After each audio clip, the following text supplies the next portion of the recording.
For thousands of years, we've looked to the moon as a symbol of beauty, mystery, and even magic. But what if it's not what we think it is? What if it's not just a chunk of rock circling Earth, but something built? It's perfectly positioned to cause total solar eclipses.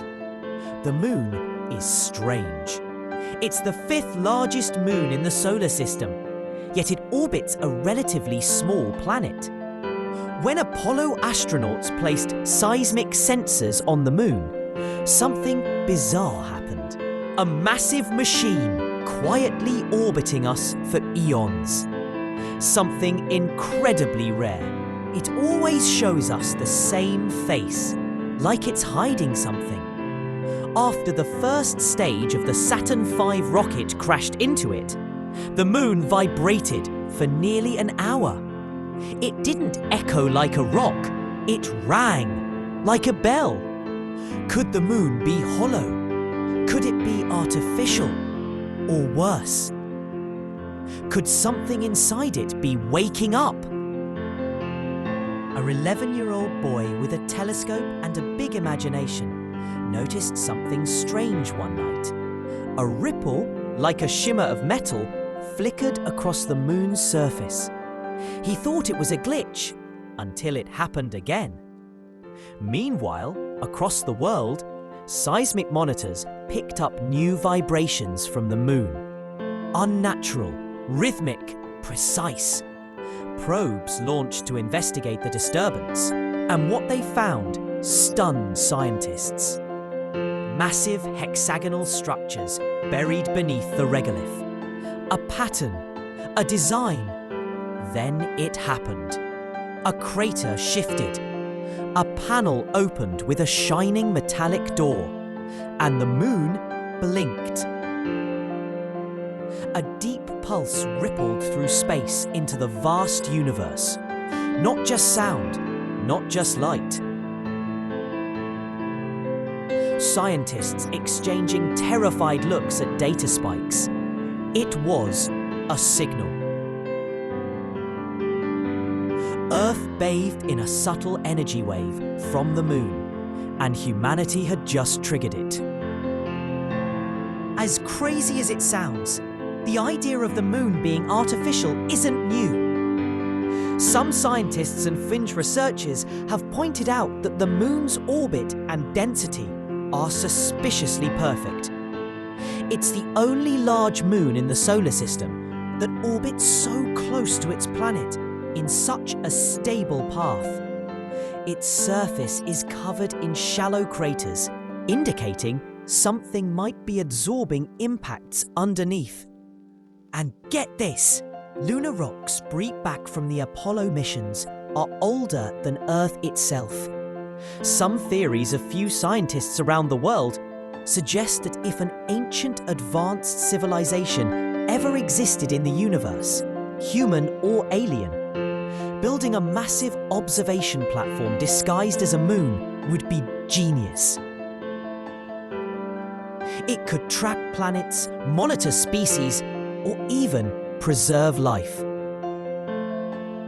It could serve as a warning buoy, stationed to alert others of dangers long forgotten. Or worse, as a last what if the moon is a kind of space ark, or worse, an ancient failsafe designed to activate under certain code. The world stopped, and people getting news updates about the moon's signal in big screens on streets. Religious leaders called it divine, and this is an act of God Almighty himself coming to save the world. Nations formed an emergency coalition to discuss on this ongoing situation and to help each other in this emergency. All the world leaders agreed and decided to launch a new space mission, codenamed Project Lunaris, to investigate the now active moon. A boy curiously watched it all unfold, glued to every screen to understand what's happening around him. Scientists were torn between fear and fascination. Conspiracy theorists screamed vindication. Was this proof of intelligent design? Was someone watching us? Then came the signal, decoded into a simple sequence. It wasn't a message in words, but one shape repeated over and over, a spiral turning inward. It was a pattern, musical tones, geometric pulses. The moon wasn't warning us, it was calling us. When the astronauts' spacecraft reached the moon, what they found was a hidden moon entrance which is beyond imagination. The airlock opened itself, revealing a glowing metallic interior, which was vast, like a hollow city made of shimmering black alloy. As the astronauts, floating through massive alien corridors curiously, things changes dramatically.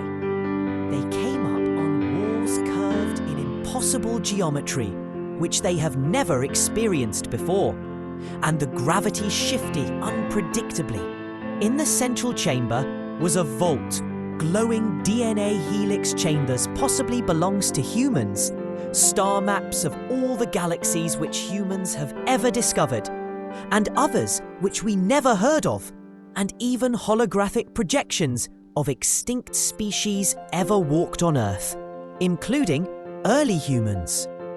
But the deepest chamber held something far stranger, a stasis pod. Inside, a being, humanoid but not human, suspended in time. Whatever it was, one thing became clear. The moon had waited for us to evolve, to understand. And then, everything was still. Earth and moon side by side, not just celestial bodies, but silent as partners. Inside the moon's heart, the pod opened gently, as if time itself had been waiting for this moment. Across the world, people looked up, not with fear, but with a feeling few had words for: wonder and unity. From orbit, the moon glowed faintly, not blinding, not threatening, just alive. Scientists revealed what was hidden deep in the moon's walls: fragments of ancient language, celestial charts, warnings or invitations. Boy sketched the spiral in his notebook, the same one they'd found inside. He didn't fully understand it, but he felt its meaning. The moon shifted, just slightly, enough to be noticed. So, what if the moon was a spaceship? Maybe the better question is, what else out there is waiting to be discovered?